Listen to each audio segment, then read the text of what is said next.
السلام علیکم ناظرین آج ہم آپ کے ساتھ پاکستان، ایران، امریکہ اور اسرائیل سے چند اہم خبریں شیئر کریں گے۔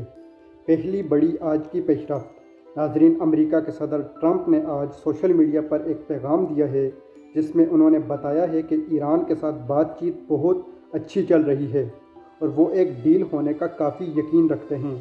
صدر ٹرمپ نے مزید کہا کہ پاکستان کے ذریعے ایران تک پیغام رسانی جاری ہے اور ایران نے اسی سلسلے میں 20 پاکستانی جہازوں کو ابنائے ہرمز سے گزرنے کی اجازت دی ہے۔ صدر ٹرمپ کا کہنا تھا کہ ایران اب زیادہ معقول رویہ دکھا رہا ہے، مگر ساتھ ہی ٹرمپ نے سخت وارننگ بھی دی ہے کہ اگر ایران نے ابنائے ہرمز کو فوری طور پر نہ کھولا تو امریکہ ایران کے تمام بجلی گھروں کو تباہ کر دے گا، آئل ویلز اور ہرگ آئلینڈ کو مکمل طور پر تباہ کر دے گا۔ صدر ٹرمپ نے یہ بھی کہا ہے کہ امریکہ کے پاس بہت سے آپشنز ہیں جن میں ایران کے تیل پر قبضہ کرنا بھی ایک آپشن شامل ہے۔ یہ بیان آج سامنے آیا ہے اور اس سے ناظرین تیل کی قیمتیں ایک بار پھر پوری دنیا میں بڑھ گئی ہیں۔ آج کی دوسری بڑی پیش رفت۔ ناظرین، ایران کی وزارت خارجہ نے آج ایک پریس کانفرنس میں واضح انکار کر دیا ہے کہ امریکہ کے ساتھ کوئی براہ راست یا بالواسطہ مذاکرات نہیں ہو رہے۔ ایرانی نائب وزیر خارجہ نے کہا ہے کہ امریکہ کا 15 نکاتی امن پلان غیر حقیقت پسندانہ اور زیادتی والا ہے۔ انہوں نے مزید کہا ہے کہ پاکستان کی میڈیشن کو بھی ہم مسترد کرتے ہیں کہ اسلام آباد میں جو میٹنگز ہو رہی ہیں جن میں ترکی، سعودی عرب اور ایجپٹ کے وزرائے خارجہ شرکت کر رہے ہیں، وہ پاکستان کی اپنی کوشش ہے اور ایران ان میں شامل نہیں ہے۔ اس کے فوراً بعد ناظرین ایران نے اسرائیل پر مزید میزائل حملے کیے ہیں۔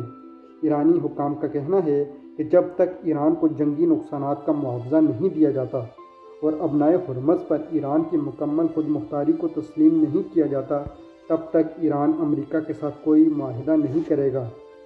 یہ پیش رفت ناظرین اس لیے اہم ہے کیونکہ ایک طرف بات چیت کی امید ظاہر کی جا رہی تھی تو دوسری طرف ایران نے سخت موقف اپناتے ہوئے تمام مذاکرات کو مسترد کر دیا ہے۔ تیسری بڑی پیش رفت۔ ناظرین، ایران نے امریکی پرنس سلطان ایئر بیس پر حملہ کیا تھا جس میں امریکی طیاروں کو بھاری نقصان پہنچا تھا۔ اب رپورٹس سامنے آئی ہیں اور رپورٹس کے رزلٹ جو ہیں چونکا دینے والے ہیں۔ رپورٹس کے مطابق ایک امریکی طیارہ تقریباً $50 کروڑ کا تھا، مکمل طور پر ناظرین تباہ ہو گیا۔ اس کے علاوہ کئی KC-135 ری فیولنگ ٹینکر طیارے بھی شدید متاثر ہوئے ہیں۔ یہ وہ طیارے تھے ناظرین جو جنگی طیاروں کو ہوا کے اندر ہی فیول فراہم کرتے تھے تاکہ اسرائیل سے جو جنگی جہاز اڑتے ہیں ان کو راستے میں ہوا میں ہی فیول ان میں ریفل کر دیا جائے تاکہ وہ آسانی سے ایران کے اندر حملے کر سکیں۔ اس حملے میں ایران نے امریکہ کی ریڑھ کی ہڈی کو توڑ کے رکھ دیا ہے۔ ناظرین، ان طیاروں کی لاگت تقریباً $40 کروڑ کے قریب بتائی جا رہی ہے، جبکہ ایرانی میزائل اور ڈرون جنہوں نے ان بڑے بڑے طیاروں کو تباہ کیا ہے ان کی قیمت تقریباً $20,000 ہے۔ جی ہاں ناظرین، $20,000 کے ڈرون طیاروں نے 40 کروڑ کے بڑے بڑے طیارے تباہ کر دیے ہیں۔ حملے میں 12 امریکی فوجی بھی زخمی ہوئے تھے جن میں سے ناظرین 2 کی حالت سنگین بتائی جا رہی ہے۔ یوکرین کے صدر ولادیمیر زیلنسکی نے کہا ہے کہ ان کے پاس ناقابل تردید ثبوت ہیں کہ روس نے ایران کو یہ اہم معلومات شیئر کی تھی جس کی وجہ سے ایران نے اتنا کامیاب حملہ کیا۔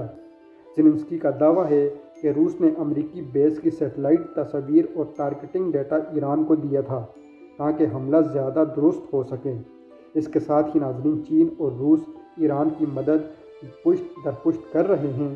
چین ایران کو ڈرونز، میزائل، پروپیلنٹ کیمیکلز اور جدید نگرانی کی ٹیکنالوجی دے رہا ہے، جبکہ روس ایران کو انٹیلیجنس، سیٹلائٹ ڈیٹا اور ایئر ڈیفنس سسٹم فراہم کر رہا ہے۔ دونوں ممالک ناظرین ایران کو پابندیوں سے بچنے کے لیے ایگزٹ بھی دے رہے ہیں۔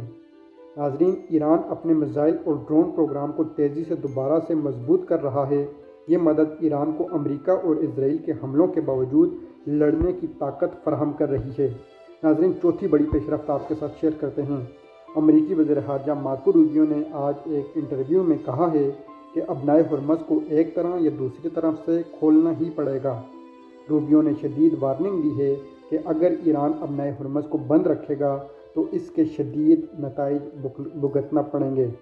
اسی دوران صدر ٹرمپ نے ایران کے تمام واٹر ڈیسالینیشن پلانٹس کو اڑانے کی دھمکی دی ہے۔ ٹرمپ کا کہنا تھا کہ اگر ڈیل نہ ہوئی تو ایران کے پانی کے پلانٹس، انرجی سیکٹر اور تیل کی تنصیبات کو مکمل طور پر نشانہ بنایا جا سکتا ہے۔ یہ بیانات ناظرین آج سامنے آئے اور اس سے علاقائی تناؤ مزید بڑھ گیا ہے۔ ناظرین، 5ویں بڑی پیش رفت آپ کے ساتھ شیئر کرتے ہیں۔ اسرائیل کی حیفا بندرگاہ پر آج ایرانی میزائل اور حزب اللہ کے راکٹ حملے کے بعد آگ لگ گئی تھی، جسے بعد میں کنٹرول کر لیا گیا تھا۔ ناظرین، سائرن بجنے کی وجہ سے لوگوں کو پناہ گاہوں میں جانے کا حکم دیا گیا، تاہم اسرائیلی فوج نے مکمل الرٹ جاری کر دیا ہے۔ یمن کے حوثی باغیوں نے بھی ایران کی حمایت میں اسرائیل پر حملے تیز کر دیے ہیں۔ اس دوران اسپین نے ناظرین امریکہ کے ان طیاروں کے لیے اپنا فضائی راستہ بند کر دیا ہے جو ایران کی جنگ میں شامل ہیں۔ تیل کی قیمتیں مسلسل بڑھ رہی ہیں اور عالمی معیشت پر دباؤ مزید بڑھ گیا ہے۔ پاکستان سمیت کئی ممالک اس صورتحال سے متاثر ہو رہے ہیں، کیونکہ تیل مہنگا ہونے سے روزمرہ کی زندگی پر اثر پڑ رہا ہے۔ ناظرین، آج کا دن سفارتکاری کی امید اور فوجی تناؤ کا ملا جلا رد عمل تھا۔ پاکستان امن کا پل بننے کی کوشش کر رہا ہے، مگر ایران کا انکار اور ٹرمپ کی دھمکیاں صورتحال کو مزید نازک بنا رہی ہیں۔ ایک غلط قدم پورے علاقے کو اور خطے کو بڑے نقصان میں ڈال سکتا ہے۔ اس کے علاوہ ناظرین، ایجپٹ کے صدر السیسی نے ٹرمپ سے ریکویسٹ کی ہے کہ آپ ہی ہیں جو اس جنگ کو روک سکتے ہیں، اور انہوں نے ریکویسٹ ہی کی ہے کہ براہ کرم اس جنگ کو روک دیں، اس سے پہلے کہ یہ جنگ سب کے ہاتھ سے نکل جائے۔ ناظرین، آج کا یہ ولاگ آپ کو کیسا لگا کمنٹس میں ضرور بتائیں۔ کل ملتے ہیں آپ سے نئی خبروں کے ساتھ، تب تک کے لیے اجازت دیجیے۔ اللہ حافظ۔